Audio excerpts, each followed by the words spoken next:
今年因为天气的影响哦，草莓大出的时间是比往过要慢1个月。本地想讲过年要到咯，观光果子幸运的生意哦，应该会袂歹。无想到讲最近疫情又搁会拖，一寡本地已经有驻运的团体哦，嘛拢甲行程取消啊。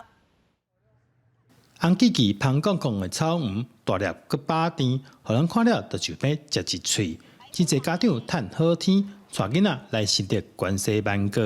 因为现在刚好是草莓季啊，然后顺便带小朋友出来玩。草莓都蛮大蛮红的。不过疫情最近搁咧拖，大家喙仔嘛是爱挂好势。今年受气候影响，草莓大出的时间比过去慢1个月。